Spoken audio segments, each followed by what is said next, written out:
নিতাই গৌরাঙ্গ জয় নিতাই গৌরাঙ্গ। এই সমস্ত কাপুরুষ অসুর সেনা নায়কেরা এতই ভয়ভীত হয়েছিল যে তারা তার বাক্য গ্রহণ করতে পারল না। এর আগের অধ্যায়ে যা যা বলা হয়েছে, সেই ইন্দ্র যখন দধীচি মুনির অস্থি দিয়ে সেই ভয়ঙ্কর বজ্র নিয়ে যখন মাঠে নামলেন, সমস্ত দেবতাদেরকে নিয়ে, বৃত্রাসুরও তার দলবল নিয়ে দেবতাদের উপরে ঝাঁপিয়ে পড়লেন। বৃত্রাসুরের পক্ষ থেকে প্রবল আকারে অস্ত্র বর্ষণ করা হয়েছে, প্রচুর অস্ত্র ছোড়া হয় না, অস্ত্র বর্ষণ। কিন্তু দেবতারা সেই সমস্ত অস্ত্র শস্ত্রকে ছিন্ন বিচ্ছিন্ন করেছে।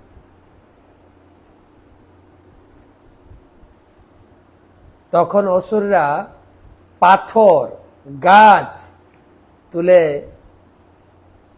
ঝাঁপালো, তাতেও দেবতাদের কিছু করতে পারেনি।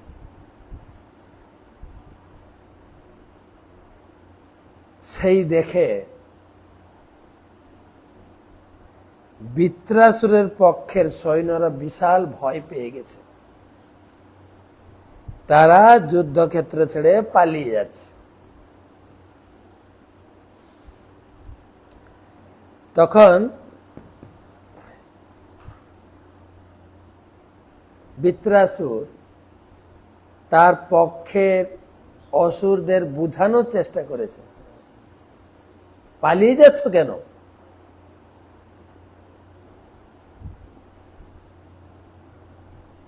তোমরা পালিয়ে যাচ্ছ কেন? আরে মৃত্যু তো একদিন হবেই, তবে মহিমান্বিত মৃত্যু হচ্ছে যুদ্ধ করতে করতে মৃত্যুবরণ করা। শরীরের মৃত্যু হবে, কিন্তু কীর্তি যশ একদম জীবনভর থাকবে। যশ কখনো মৃত্যু হবে না, কীর্তির কখনো মৃত্যু হয় না, মৃত্যু হবে শরীরের।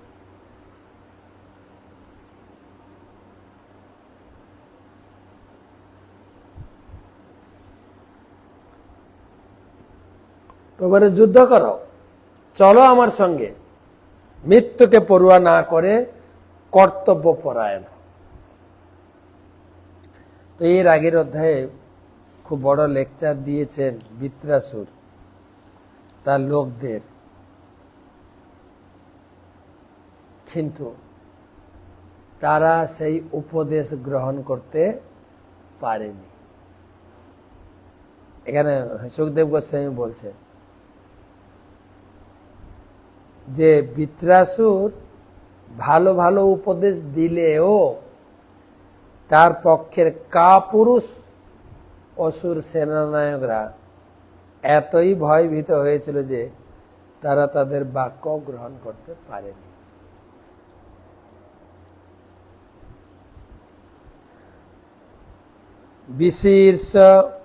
বিশীর্ষ মানাম পুতানাম আসুরিম অসুর সভ কালানুকূল স্ত্রী দশই কাল্যমানামনাথবৎ দৃষ্টাতপত সংক্রুদ্ধ ইন্দ্র শত্রুরমর্ষিতঃ তান নিবার্যৌ যশা রাজন নির্ভৎসেদমুবাচঃ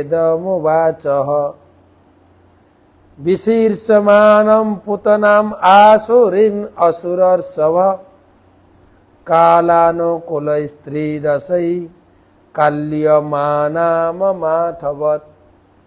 দৃষ্টাতপথ সংক্ষুব্ধ ইন্দ্র শত্রুরমর্ষিত তান নিবার্যৌ যশা রাজন নির্ভৎসেদমুবাচঃ। হে মহারাজ পরীক্ষিত, দেবতারা সেই অনুকূল সুযোগ লাভ করে অসুর সৈন্যদের পশ্চাতে ধাবিত হয়ে তাদের আক্রমণ করেছিলেন, এবং তার ফলে অসুর সৈন্যরা ইতস্তত বিক্ষিপ্ত হয়েছিল। তাদের তখন কোনো নেতা ছিল না। তার সৈন্যদের এই প্রকার করুণ অবস্থা দর্শন করে অসুর শ্রেষ্ঠ এবং ইন্দ্রের শত্রু বৃত্রাসুর অত্যন্ত সংতপ্ত হয়েছিলেন। এই প্রকার বিরূপ পরিস্থিতি সহ্য করতে না পেরে তিনি বলপূর্বক দেবতাদের নিবারিত করে ক্রোধান্বিত হয়ে তিরস্কার পূর্বক দেবতাদের বলেছিলেন, নিজের লোক তো কথা শুনছে না, এবারে দেবতাদের বলা শুরু করেছে।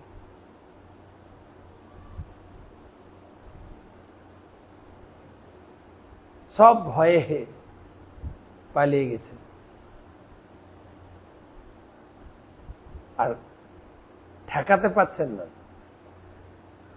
সব যে যেদিকে পারছেন লুকিয়ে সব দৌড়। বৃত্রাসুর একা, আর সে করুণ অবস্থা, করুণ অবস্থা, করুণ অবস্থা।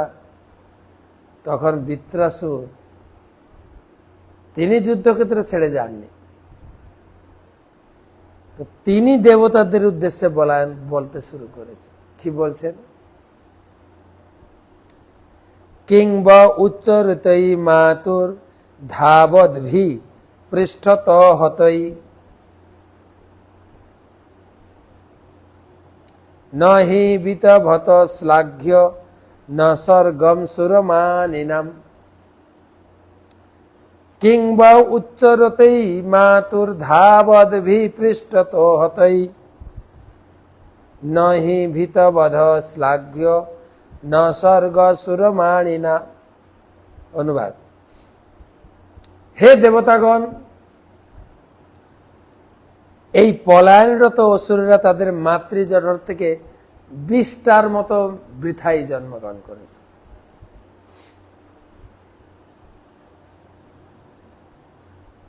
প্রকৃতপক্ষে এদের জন্ম নিরর্থক। এই প্রকার শত্রুকে পিছন থেকে বধ করে তোমাদের কি লাভ? নিজেকে যারা বীর বলে অভিমান করে তাদের প্রাণ ভয়ে ভীত শত্রুকে কখনো হত্যা করা উচিত নয়। এই প্রকার হত্যা প্রশংসনীয় নয়, তার ফলে স্বর্গ লাভও করা যায় না। একে তো ওরা কাপুরুষ, তোমরা আবার কাপুরুষ হতে যাচ্ছ কেন? পিছন থেকে ওদেরকে মারছো, তা পালিয়ে যেতে পালিয়ে যান। কেউ যখন যুদ্ধ করতে নারাজ হয়, যুদ্ধ করতে চায় না, সুতরাং তাকে বধ করা উচিত নয়। ভয় ভীত, নিরস্ত্র, অচেষ্ট যারা যুদ্ধ করতে চায় না, তাদেরকে হত্যা করা তো উচিত নয়। সেটা যুদ্ধনীতি অনুযায়ী তোমরাও জানো।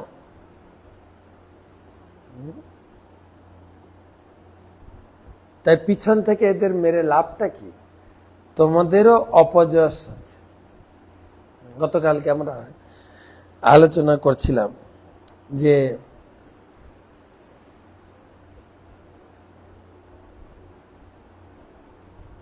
ক্ষত্রিয় কখনো পিঠ দেখাবে না, সম্মুখে যুদ্ধ করে, সম্মুখে, পৃষ্ঠ প্রদর্শন করে না। তো সেই জন্য তোমরা পিছ পাচ্ছ কেন? আর তাদেরকে তো বুঝিয়ে কোনো মতে বুঝাতে পারেননি, এখন দেবতাদের বুঝানো শুরু করেছে। আমাদের অনেক সময় ওরা এটা করছে আমরা করব, ঠিক বদলা নেওয়া বা তাদের কাজের প্রতিশোধ। কিন্তু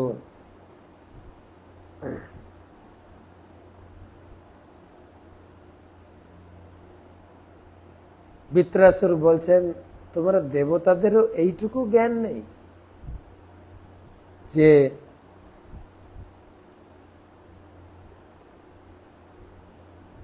যোদ্ধা পিছন থেকে কাউকে বধ করে না। যদিও শাস্ত্রে অনেক দৃষ্টান্ত আছে, ভগবান রামচন্দ্র পিছন থেকে বধ করেছেন বালিকে। কুরুক্ষেত্রের মাঠেও ভগবান কৃষ্ণ কর্ণকে বধ করলেন অন্যায়ভাবে। কর্ণের রথের চাকা মাটিতে পুঁতে গেছিল, সে রথের চাকা তুলতে গেছে, তখনই ভগবান অর্জুনকে নির্দেশ দিয়েছে তুমি একে বধ করো, বধ করো এখনই।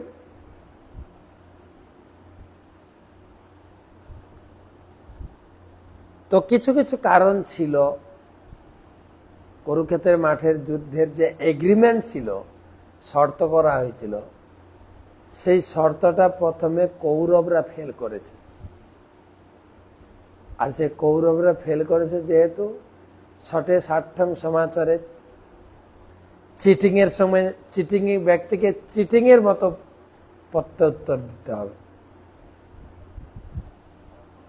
প্রতি উত্তর দিতে হবে চিটিং লোককে চিটিং এর মতো। তাই ভগবান চিটিংটা কৌরবদের কি ছিল সেটা আপনারা জানেন অনেকে, যে যুদ্ধ যখন চলছিল, আমি আগেও অনেকবার বলেছি আপনাদের, যে ভগবান কৃষ্ণ 18 অধ্যায় গীতা শোনালেন অর্জুনকে। অর্জুন তো প্রথমে যুদ্ধ করতে চাইছিলেন না,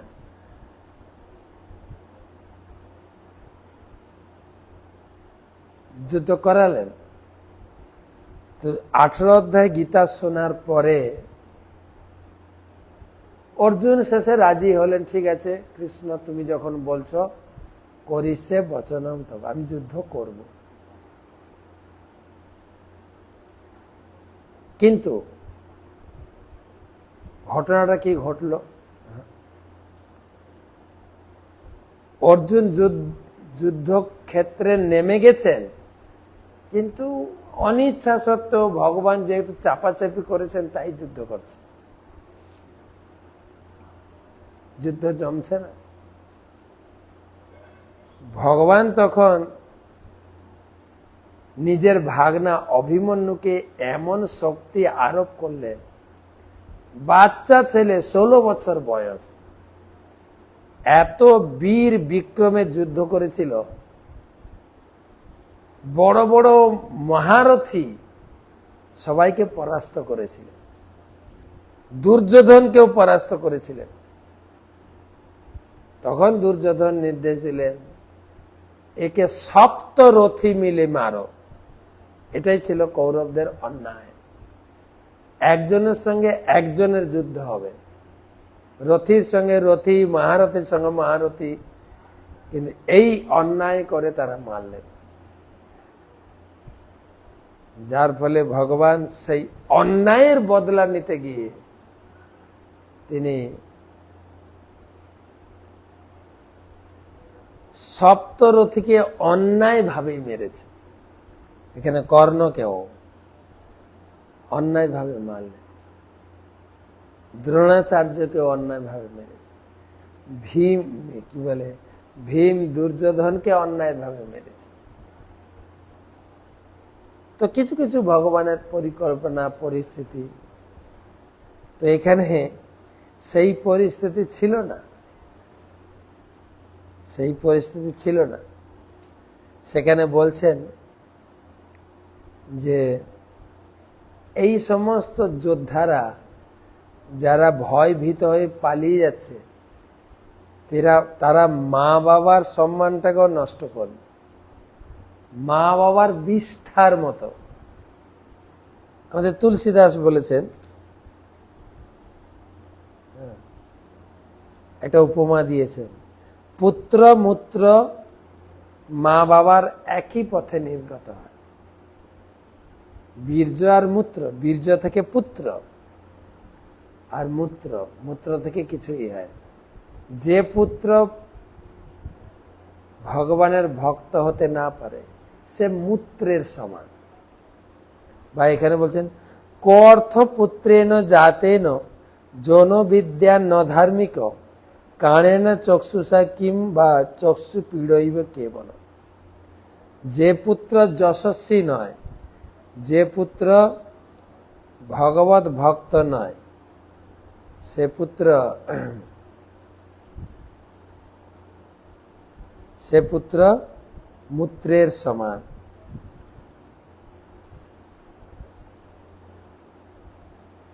উদাহরণ দিয়েছেন কিরকম সেটা না, এই প্রকার পুত্র কানা চোখের মতো। যা অনেকগুলো কানা চোখ আছে না, চোখ তো দেখতে সাহায্য করতে পারছে না, তো চক্ষু পীড়ইব কে বলে। আমাদের ক্লাসে আলোচনা হয় 5 প্রকার পুত্র: শত্রুজাত সন্তান, ঋণজাত সন্তান, দুষ্কর্মজাত সন্তান, সুসন্তান আর উদাসীন সন্তান। 5 প্রকার পুত্র। প্রথম হচ্ছে শত্রুজাত সন্তান। কারোর সঙ্গে আপনার শত্রুতা আছে বা আগে ছিল, সে পরের জন্মে আপনার পুত্র হয়ে আপনার বিপক্ষে কাজ করে, সে শত্রুতার আশা মিটাবে। শত্রুজাত সন্তান। ঋণজাত সন্তান, আপনি কারো কাছে ঋণ নিয়ে শোধ করেননি, সেই লোকটা, সেই মহাজন পরবর্তীকালে আপনার পুত্র হয়ে আপনার টাকা পয়সা উড়িয়ে আপনাকে ঋণগ্রস্ত করবে। তারপর দুষ্কর্মজাত সন্তান, আপনার জীবনে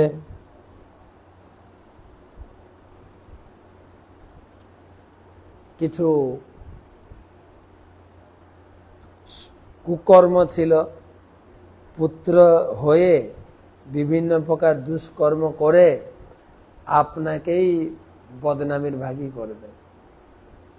আর এটা হচ্ছে উদাসীন সন্তান, না সুসন্তান। সুসন্তান মানে হচ্ছে বাবা মার বাধ্য, বাবা মার কথা শুনে চলে, বাবা মার বাধ্য সন্তান। আর উদাসীন সন্তান মানে বাবা মার কাছে জন্ম হলেও বাবা মাকে ত্যাগ করে ভগবত ভজনে যুক্ত হয়ে গেছে, বাবা মার প্রতি কোনো কর্তব্য কর্মায়ণ করেন না। তো 5 প্রকার সন্তানের নাম পাওয়া যায়। এখানে বৃত্রাসুর বলছেন যে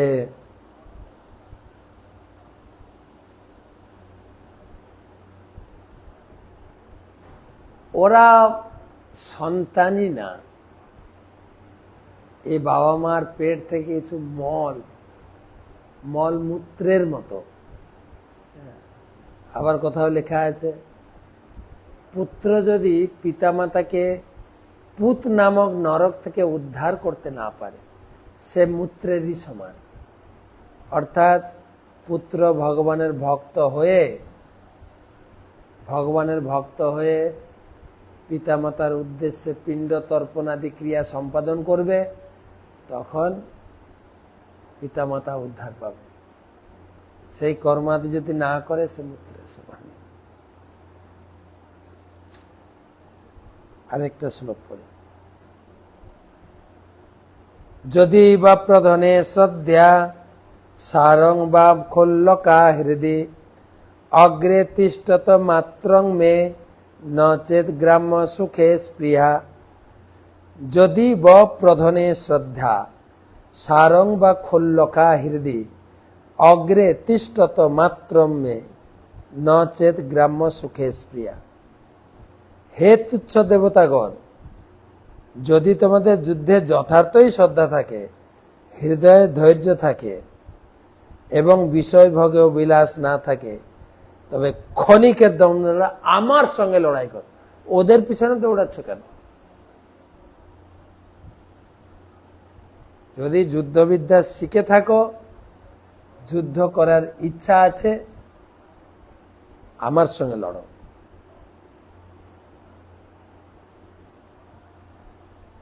আর যদি যুদ্ধ করার ইচ্ছা নেই,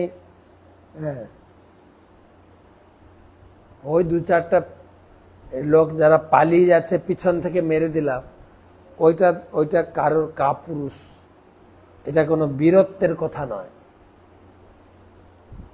যদি বুকের পাটটা থাকে, আমার সঙ্গে লড়াই করে। ওদের পিছনে ছুটছে কেন? যে ভয়ে পালিয়ে যাচ্ছে,